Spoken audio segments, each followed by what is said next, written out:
कहानी की शुरुआत होती है 1950 में, जहां एक कार फैक्ट्री के अंदर कुछ गाड़ियां तैयार की जा रही थीं। लेकिन उनमें से एक लाल रंग की गाड़ी बहुत खास थी, जिस पर एक मैकेनिक काम कर रहा था। जब वो इंजन चेक कर रहा था तो अचानक गाड़ी का हुड अपने आप इतनी तेजी से बंद हो गया कि जिससे मैकेनिक का हाथ बुरी तरह कुचल गया। उसे जल्द से जल्द डॉक्टर के पास ले जाया गया। उसके बाद एक और मैकेनिक गाड़ी चेक करने आया। जब वो गाड़ी के अंदर था तो उसकी सिगार की राख सीट पर गिर गई। उसने सिगार की राख को वहीं सीट पर छोड़ा और अपनी गलती इग्नोर करके मजे से गाड़ी में काम करने लगा। लेकिन उसे पता नहीं था कि उसकी इस छोटी सी गलती का अंजाम बहुत बुरा होने वाला है। खैर, फिर कई घंटे बीत गए और फैक्ट्री का काम खत्म हो गया। सब वर्कर्स अपने अपने घर लौट रहे थे, पर जाते हुए सुपरवाइजर ने देखा कि लाल रंग की गाड़ी की लाइट अभी भी ऑन है। वो उस लाल कार के पास जाता है। उसने जैसे ही गाड़ी खोली तो अंदर से सिगार वाले मैकेनिक की लाश बाहर गिरी। इस इंसिडेंट को अब 28 साल बीत चुके थे और हमें 1978 का वक्त दिखाया जाता है, जहां हम डेनिस नाम की एक स्टूडेंट को देखते हैं जो अपनी गाड़ी में अर्नी नाम के एक दूसरे लड़के के घर पहुंचता है। अर्नी एकदम सीधा साधा पढ़ाकू लड़का था। डेनिस और अर्नी एक दूसरे से काफी अलग थे, पर फिर भी वो जल्दी ही काफी अच्छे दोस्त बन गए। आज उनके स्कूल का पहला दिन था। स्कूल पहुंचकर उन्होंने अपने लॉकर्स से नई किताबें निकाली। तभी एक नई स्टूडेंट ली आती है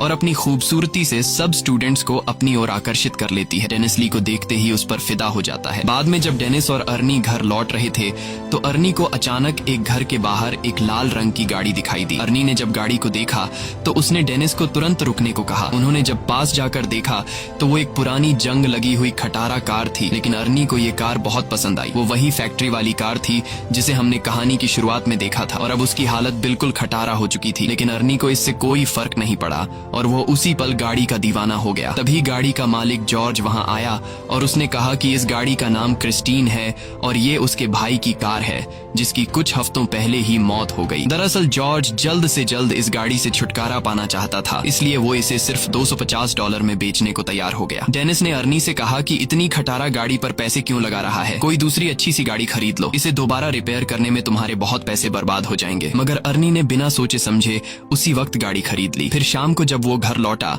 तो उसके माँ बाप ने उसे गाड़ी खरीदने के बारे में पूछा, जिस पर अर्नी की माँ बहुत गुस्सा हो गई। उसने अर्नी को डांटा और कहा कि जल्दी से इस कार को उसके मालिक के पास वापस कराओ। लेकिन अर्नी ने उनकी एक नहीं सुनी, क्योंकि उसने गाड़ी अपने जमा किए हुए पैसों से खरीदी थी। लेकिन अर्नी की माँ बहुत सख्त थी। उसकी माँ कहने लगी कि ये गाड़ी इस घर में नहीं रहेगी। जिसके बाद अर्नी डेनिस के साथ गाड़ी को लेकर एक गैराज में पहुंचा। वहां वो गैराज के मालिक से मिले, जो एक नंबर का खड़ूस इंसान था। वो उस गाड़ी को गैराज में नहीं खड़ा करने दे रहा था, लेकिन अर्नी बहुत ही शराफत से बार बार उससे रिक्वेस्ट करता है कि प्लीज इस गाड़ी को गैराज में खड़ा कर दो। जिसके बाद गैराज का मालिक मान जाता है और अर्नी को वहां अपनी गाड़ी रखने की इजाजत दे देता है। रास्ते में डेनिस ने अर्नी से पूछा कि उसने क्रिस्टीन जैसी घटिया और खटारा गाड़ी क्यों खरीदी। इस पर अर्नी ने कहा कि उसने ये गाड़ी नहीं चुनी, बल्कि इस गाड़ी ने उसे चुना है। अगले दिन स्कूल में डेनिस लंच के दौरान अर्नी का इंतजार कर रहा था। काफी देर तक जब अर्नी नहीं आया तो वो उसे ढूंढने निकला। तब उसने देखा कि बड़ी नाम का एक बदमाश लड़का अर्नी को परेशान कर रहा था और उसका लंच बॉक्स लेकर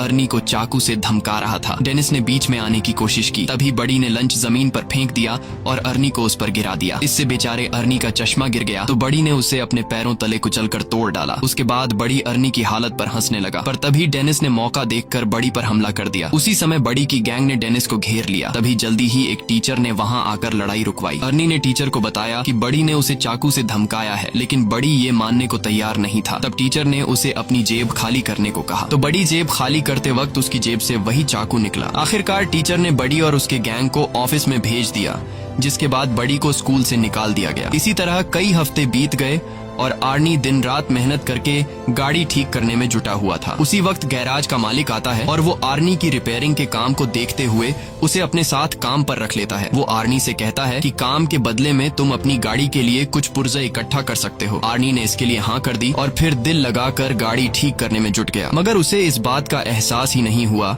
कि गाड़ी को ठीक करते करते उसे क्रिस्टीन से हद से ज्यादा लगाव हो गया है। अगले दिन स्कूल में कुछ दोस्त नई लड़की ली के बारे में बात करते हैं और डेनिस को चैलेंज करते हैं कि वो लाइब्रेरी में जाकर ली से बात करके दिखाए। वो अपने दोस्तों के चैलेंज को एक्सेप्ट करते हुए ली के पास पहुंच जाता है, लेकिन बातचीत करने से पहले ही ली डेनिस से कहती है कि उसके पास पहले से ही एक बॉयफ्रेंड है। डेनिस को ये बात बहुत बुरी लगती है और दोस्तों के सामने शर्मिंदा होकर टेबल छोड़ देता है। फिर शाम को डेनिस आर्नी से मिलने गया, क्योंकि वो काफी दिन से मिले नहीं थे। लेकिन उसने देखा कि आर्नी पहले से बहुत ज्यादा बदल चुका था। वो बिना चश्मे के स्टाइलिश कपड़े पहनकर एकदम हीरो टाइप लग रहा था। वो ज्यादा देर डेनिस से बात करने के लिए भी नहीं रुका रुका और गैराज में काम करने चला गया। उसकी माँ ने उसे रोकने की कोशिश की, लेकिन आर्नी उन्हें इग्नोर करके चला गया। आर्नी की माँ ने डेनिस से कहा कि वो आर्नी और उसकी नई गाड़ी की वजह से बहुत परेशान है, क्योंकि उन्हें पता चला था कि गाड़ी के पिछले मालिक की गाड़ी के अंदर ही दम घुटने से मौत हो गई थी। ये सुनकर डेनिस जॉर्ज से मिलने पहुंचा तो जॉर्ज ने उसे अपने भाई की कहानी सुनाई। उसने बताया कि जब उसके भाई ने क्रिस्टीन को खरीदा था तो वो पूरी तरह उसका दीवाना हो गया था। उसी गाड़ी में उसकी पत्नी और बेटी ने भी अपनी जान गंवाई थी और फिर उसके भाई की मौत के बाद ये गाड़ी न जाने कैसे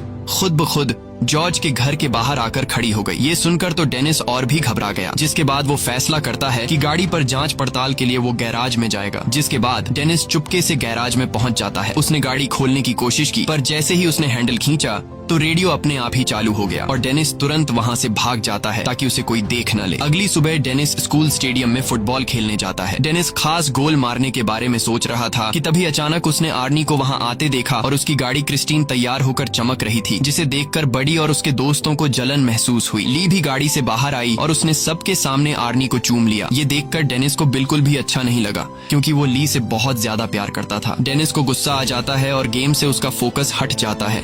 इसी मौके का फायदा उठाकर दूसरी टीम का प्लेयर उसे धक्का देकर गिरा देता है। उस धक्के से डेनिस इतनी जोर से जमीन पर गिरा कि वो तुरंत ही बेहोश हो गया और उसे बहुत गहरी चोट भी आई। इस इंसिडेंट के कई दिन बाद डेनिस की आंख खुली तो उसने देखा कि वो एक हॉस्पिटल में है। उसकी टांग और गले में प्लास्टर लगा हुआ था। आर्नी भी उसे मिलने आया था। तब डेनिस को रियलाइज हुआ कि उसका दोस्त कुछ ज्यादा ही तेजी से बदल रहा है। 1 महीने पहले वो एक डरपोक और शर्मीला सा लड़का हुआ करता था, जो किसी से खुलकर बात भी नहीं कर सकता था। खैर, आर्नी जल्दी ही उसे अलविदा कहकर निकल गया। फिर शाम को वो ली के साथ मूवी थिएटर गया और बाद में वो दोनों गाड़ी में ही एक दूसरे को चूमने लगे। पर जब बात उससे आगे बढ़ी तो ली अचानक उतरकर गाड़ी से बाहर आ गई। आर्नी उसके पीछे गया तो ली कहने लगी कि मुझसे ज्यादा तो तुम इस गाड़ी से प्यार करते हो। आर्नी को उसकी बातें बहुत अजीब लग रही थीं, लेकिन फिर अचानक बारिश शुरू हो जाती है, जिसकी वजह से वो जैसे तैसे ली को मनाकर वापस गाड़ी में बैठाता है। लेकिन तभी विंडशील्ड खराब हो जाती है, जिसको ठीक करने के लिए आर्नी बाहर निकलता है। ली अंदर अकेली गाड़ी में बैठकर कुछ खाने लगती है कि अचानक गाड़ी का रेडियो अपने आप चालू हो गया। उसी समय डैशबोर्ड से बहुत तेज रोशनी आई और ली को लगा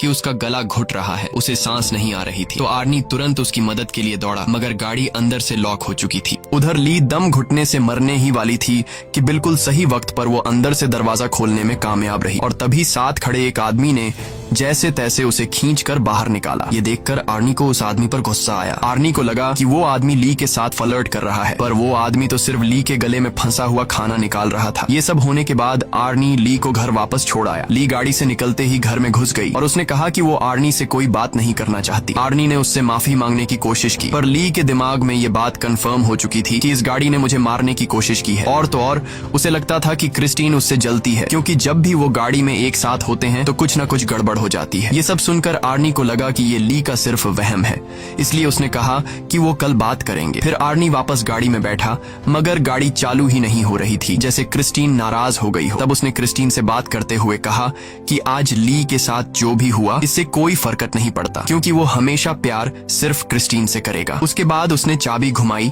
तो गाड़ी डायरेक्ट ही चालू हो गई। अब वो सीधा गैराज पहुंचा और क्रिस्टीन को वहीं छोड़कर घर वापस चला गया। पर तभी उसके पीछे से बडी और उसके दोस्त गैराज में घुस गए। उन सबके पास तरह तरह के हथियार थे और देखते ही देखते उन्होंने पूरी गाड़ी तबाह कर दी। फिर अगले दिन आर्नी ने ली को जैसे तैसे मना लिया और फिर वो दोनों गैराज में आए ताकि आर्नी गाड़ी से अपना वॉलेट निकाल सके। मगर जैसे ही आर्नी की नजर क्रिस्टीन पर गई तो उसने क्रिस्टीन को तहस नहस देखा। ये देखकर आर्नी को बहुत बुरा लगा। आर्नी को लगा कि ये सब कुछ ली ने किया है। ली हैरान होकर पूछी कि ये किसने किया, मगर आर्नी ने बिना बात किए उस पर चिल्ला पड़ा और उसने ली को दूर चले जाने को कहा। बाद में आर्नी ने अपने माँ बाप को इस बारे में बताया तो उन्होंने आर्नी को शांत करते हुए कहा कि वो उसे नई गाड़ी दिलवा देंगे। ये बात सुनकर आर्नी को और ज्यादा गुस्सा आ गया, क्योंकि वह जानता था कि ली की तरह उसके माँ बाप को भी क्रिस्टीन से नफरत है और उसने क्रिस्टीन की इस हालत का जिम्मेदार भी अपने माँ बाप को ही ठहराया, क्योंकि अगर वो उसे गाड़ी घर पर रखने की इजाजत दे देते